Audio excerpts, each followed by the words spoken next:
Bismillahirrahmanirrahim. Assalamualaikum warahmatullahi wabarakatuh. Alhamdulillah wassalatu wassalamu ala Rasulillah wa ala alihi wa man tabi'ahum bi ihsan ila yaumiddin. Kaum muslimin, ya semoga selalu mendapatkan hidayah dan taufik dari Allah Subhanahu wa taala. Alhamdulillah, kita bersyukur kepada Allah Subhanahu wa taala. Pada perjumpaan kali ini kita kembali akan membahas kitab Matan Abi Syuja yang disusun oleh Al-Qadi Abi Syuja, yang dimana kita telah sampai pada serial ke-6 setelah sebelumnya kita membahas tentang fardu wudu atau kewajiban-kewajiban yang ada ketika berwudu, yaitu yang disebutkan oleh Abu Syuja ada 6 hal yang wajib. Yang pertama adalah niat, ya, ketika mencuci wajah. Kemudian yang kedua adalah mencuci wajah. Yang ketiga adalah mencuci tangan hingga siku. Kemudian yang keempat itu adalah mengusap sebagian kepala, namun kemarin sudah kita luruskan yang lebih tepat adalah mengusap seluruh kepala. Lalu yang berikutnya lagi, yang kelima adalah mencuci kaki hingga mata kaki, dan yang terakhir adalah tertib, ya, tertib yaitu dilakukan secara berurutan. Nah, pada pertemuan kali ini kita akan melanjutkan dengan pembahasan sunnah wudu, yang dimana Abu Syuja menyebutkan bahwa sunnah wudu itu dibagi menjadi 10, atau sunnah wudu itu ada 10 hal. Beliau katakan bahwasanya wasunanuhu asyratu asya, bahwasanya sunnah wudu itu ada 10. Yang pertama adalah tasmiyah, yaitu mengucapkan bismillah. Ya, mengucapkan bismillah ketika kita memulai wudu. Di sini cukup dengan ucapan bismillah, bukan ucapan bismillahirrahmanirrahim, ya. Namun cukup dengan ucapan bismillah. Inilah yang ada dari riwayat-riwayat yang ada.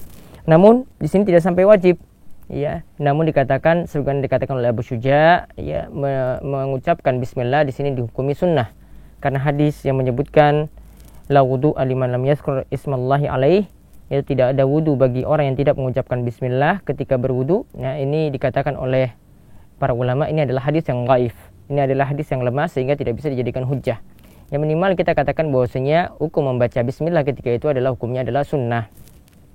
Kemudian setelah tasmiyah, beliau mengatakan selanjutnya adalah ghusl kaffaini qabla idkhalihima fil ina, yaitu mencuci kedua telapak tangan sebelum memasukkannya ke dalam air, ke dalam bejana.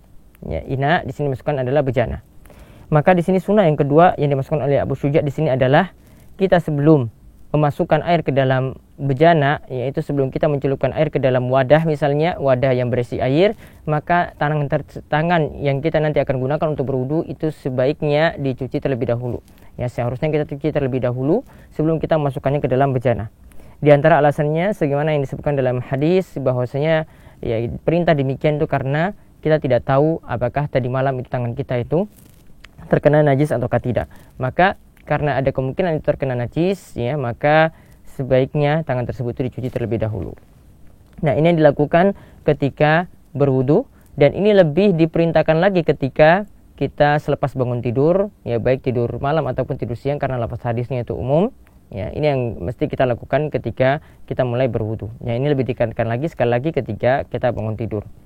Kemudian yang ketiga yang termasuk lagi sunnah wudu itu adalah matmadah, yaitu berkumur-kumur. Kemudian wal istinsyak, yaitu masukkan air ke dalam hidung.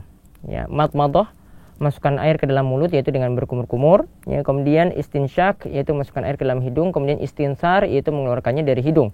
Ya, ini bagian dari sunnah wudu pula. Nah, di sini dikatakan oleh Ibnu Qasim Al-Ghazi bahwasanya matmadah wal istinsyak ini sebaiknya dilakukan, ya, tanpa dipisah. Ibnu Qasim Al-Ghazi di sini adalah pensyarah kitab Matan Abi Syuja di sini, yaitu dalam kitabnya Fathul Qarib atau Qaulul Mukhtar. Beliau katakan bahwasanya yang lebih afdal adalah menyambungkan antara berkumur-kumur dan masukkan air ke dalam hidung. Jadi ini juga yang dipraktikkan oleh Nabi SAW, dan ini yang menunjukkan afdalnya. Jadi sebaiknya yang dilakukan ketika berkumur dan masukkan air dalam hidung itu dilakukan secara langsung, tidak dengan air yang baru. Jadi kita masukkan air dalam mulut, ya. Ya, kemudian separuhnya lagi digunakan untuk hidung. Ya, kita masukkan air ke dalam mulut separuhnya, kemudian separuhnya lagi digunakan untuk hidung. Nah, ini yang kita lakukan ketika berwudu. Kemudian yang keempat, ya, mashu jami'ir ra'si, yaitu mengusap seluruh kepala. Nah, ini sudah dibahas kemarin bahwasanya mengusap seluruh kepala di sini bukanlah sunnah, namun bagian dari wajib. Ya, intinya di sini yang dibasuh yang wajibnya di sini adalah mengusap seluruh kepala, bukan hanya sebagiannya saja. kemarin sudah dijelaskan bahwasanya di antara alasannya bahwasanya Nabi SAW itu ketika berwudu, sebagaimana juga diterangkan oleh para sahabat ketika mereka menjelaskan berwudu, ya mereka selalu mengusap seluruh kepala, bukan sebagiannya. Kemudian dalam prakteknya juga Nabi SAW itu mengusap kepala itu ada 3 kondisi yang beliau contohkan. Yang pertama mengusap seluruh kepala, kemudian yang kedua mengusap seluruh imamahnya, kemudian yang ketiga mengusap jambulnya atau bagian depan kepala ditambah dengan mengusap imamahnya. Jadi Nabi SAW tidak pernah mengkhususkan cuma mengusap bagian depan kepala saja, tapi mengusap seluruhnya. Jadi di sini yang tepat adalah mengusap seluruh kepala, ini masuk dalam hal yang wajib. Ya, ini yang keempat yang disebutkan oleh Abu Syuja. Kemudian yang kelima yang beliau sebutkan termasuk sunnah wudu lagi adalah wa mashul udzunaini, yaitu mengusap kedua telinga. Lalu beliau katakan di sini zahirihima wa batinihima bima'in jadidin, yaitu mengusap kedua telinga baik bagian luarnya ataupun bagian dalamnya dengan air yang baru. Baik bagian luarnya maupun bagian dalamnya dengan air yang baru. Jadi di sini kata Abu Syuja mengusap kepala dan mengusap telinga di sini dipisah. Artinya kita mengusap kepala sendiri, kemudian kita mengusap telinga juga sendiri. Jadi dengan menggunakan air yang baru. Namun yang lebih tepat di sini adalah yang pertama, mengusap telinga ini adalah bagian dari wajib wudu atau bagian dari fardhu wudu. Jadi ini sudah masuk dalam pembahasan kita sebelumnya bahwa mengusap kepala di sini dilanjutkan dengan mengusap telinga. Karena Nabi SAW itu katakan al-uzunani minar ra'si, kedua telinga itu adalah bagian dari kepala. Jadi kita ketika mengusap telinga, ya itu adalah sebelumnya dengan mengusap kepala terlebih dahulu. Jadi dilanjutkan. Jadi ketika tangan dibasahi untuk mengusap kepala, kemudian dilanjutkan dengan mengusap telinga. Jadi tanpa mengambil air yang baru. Inilah yang lebih tepat dan inilah yang dipraktikkan oleh Nabi kita Muhammad SAW. Kemudian yang keenam yang termasuk sunnah wudu lagi adalah takhlilul lihya al-kassa, yaitu menyela-nyela jenggot yang lebat. Ya, adapun jenggot yang tipis itu tidak perlu disela-sela, jadi cukup ya air ketika itu kena dengan bagian jenggotnya, maka itu sudah dikatakan melakukan sunnah ini. Namun ketika jenggotnya itu lebat, maka jenggotnya itu disela-sela ketika berwudu. Ya, sebagaimana dikatakan dalam hadis Anas radhiyallahu anhu bahwasanya Rasulullah SAW ketika beliau itu berwudu, beliau pernah mengambil air 1 telapak tangan, kemudian beliau menaruhnya itu di bawah jenggotnya. Ya, artinya beliau ketika itu menyala-nyala jenggotnya saat berwudu. Kemudian yang ketujuh yang termasuk sunnah wudu lagi adalah takhlilu asabi al-yadaini wa rijlaini, yaitu menyala-nyala jari tangan dan jari kaki. Yang menyala-nyala jari tangan dan jari kaki. Ketika kita mencuci tangan, ya tangan itu disunahkan untuk di sela-selanya juga dicuci. Caranya adalah dengan melakukan tashbik seperti ini. Ya, tashbik seperti ini namanya menyala-nyala jari. Ya, kemudian kalau kaki, sela-sela jarinya juga kita cuci ketika itu. Jadi ini yang disunahkan ketika berwudu juga ketika mencuci tangan dan ketika mencuci kaki. Kemudian yang disunahkan lagi yang ke-8, ya, setelah kita menyala-nyala jari-jari tangan dan jari-jari kaki tadi, kita mendahulukan yang kanan dari yang kiri. Ya, taqdimul yumna 'alal yusra, kata Abu Syuja, ya kita mendahulukan yang kanan dari yang kiri. Ya, ini sebagaimana terdapat hadis dari Aisyah radhiyallahu anha bahwasanya ia berkata, karena Nabi SAW yu'jibuhu tayammunu fi tana'ulihi wa tarajjulihi wa tuhurihi wa fi sya'ni kullihi. Yaitu Nabi SAW itu sangat menyukai ya mendahulukan yang kanan ketika memakai sendalnya, ketika menyisir rambutnya, dan ketika bersuci, dan dalam segala perkara yang baik-baik. Ya, dalam segala perkara yang baik-baik. Jadi mendahulukan yang kanan ketika membasuh anggota wudu juga di sini adalah sesuatu yang dianjurkan berdasarkan hadis tersebut. Kemudian yang ke-9, ya, yang yang termasuk sunnah wudu lagi adalah wa taharatu salasan, yaitu mencuci anggota wudu 3 kali. Yang mencuci anggota wudu 3 kali. Ini yang disunahkan ketika berwudu kata Abu Syuja. Namun yang lebih tepat di sini kita katakan bahwasanya mencuci anggota wudu ini 3 kali kecuali untuk kepala dan kedua telinga. Ya, karena apa? Karena yang diperhatikan oleh Nabi SAW ya untuk kepala dan kedua telinga ini dilakukan sekali usapan, bukan 3 kali. Adapun hadis yang mengatakan bahwasanya Nabi SAW itu ketika mengusap kepalanya itu dilakukan 3 kali, ya maka hadisnya adalah hadis yang dhaif. Yaitu hadisnya adalah hadis yang dhaif. Ya, adapun hadis yang katakan bahwasanya Nabi SAW itu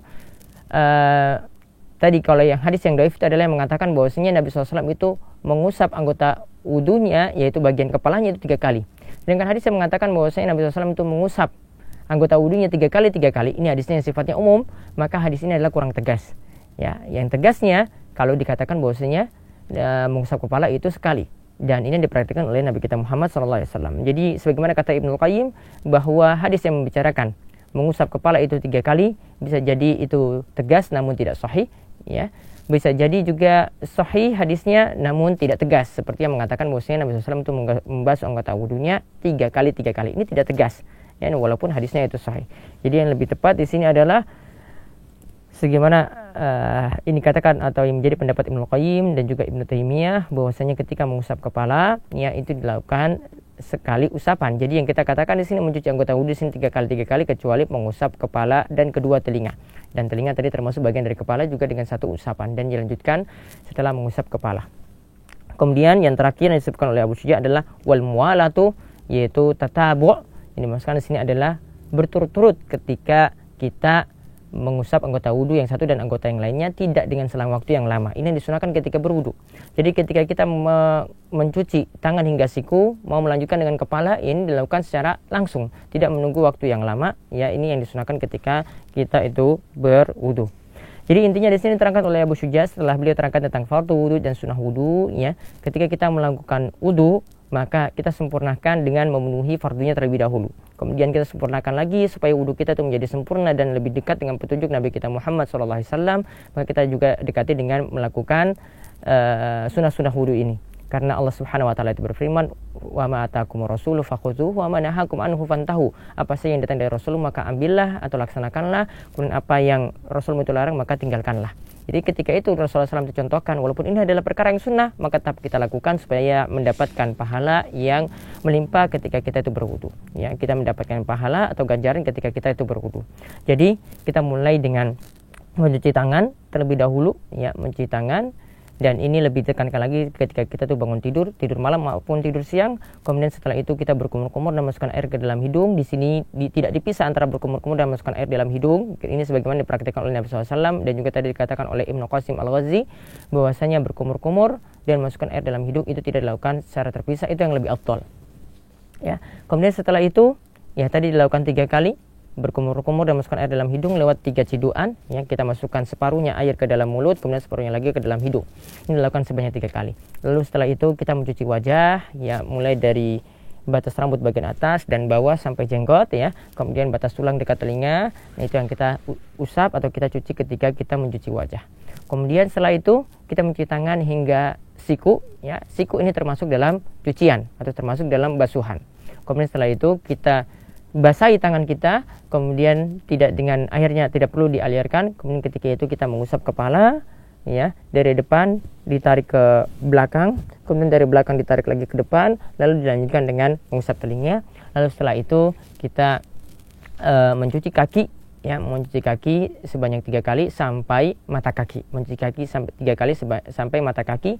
Hal ini dilakukan secara berurutan, terutama untuk 4 anggota wudu, yaitu wajah, kemudian tangan sampai siku, kemudian kepala dan telinga, kemudian ditambah dengan kaki. Itu dilakukan secara berurutan dan juga disunahkan dilakukan secara berturut-turut, artinya tidak dilakukan dengan selang waktu yang lama antara anggota wudu yang satu dan anggota wudu yang lainnya.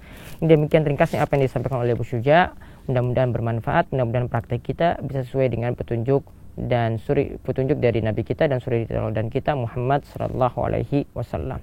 Wassallallahu ala nabiyina Muhammadin wa ala alihi washabbihi wasallam. Walhamdulillahirabbil alamin. Assalamualaikum warahmatullahi wabarakatuh.